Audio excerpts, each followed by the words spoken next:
વડાપ્રધાન નરેન્દ્રભાઈ મોદીની પ્રેરણા અને ગુજરાતના મુખ્યમંત્રી ભૂપેન્દ્રભાઈ પટેલના માર્ગદર્શનથી દૈનિક 8,000થી વધુ બસો થકી 32 લાખ કિલોમીટરનું સંચાલન કરી 25 લાખ મુસાફરોને સલામત જાહેર પરિવહન સેવા પૂરી પાડવા એસટી નિગમના શુભ યાત્રા સ્વચ્છ યાત્રા બેનર હેઠળ રાજ્યવ્યાપી કાર્યક્રમ યોજાયો।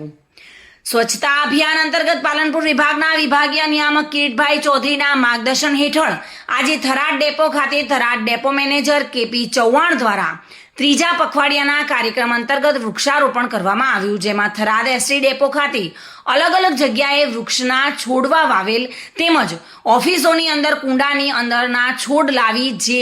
વિભાગમાં મૂકેલ તેમજ સ્વચ્છતા અંગે જાહેર જનતાને અપીલ કરી તેમજ વૃક્ષનું શું મહત્વ છે અને કેમ જરૂરી છે તે બાબતે સમજણ આપેલ। આ પ્રસંગે થરાદ વિધાનસભા પ્રેસ મીડિયા ઇન્ચાર્જ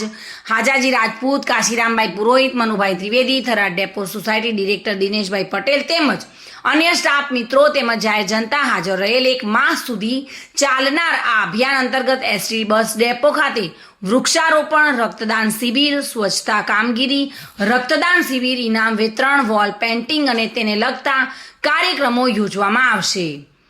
આવો આપણે સૌ સાથે મળીને આ અભિયાનમાં યોગદાન આપીએ અને આપણી એસટીને સ્વચ્છતા માટે આદર્શ બનાવીએ।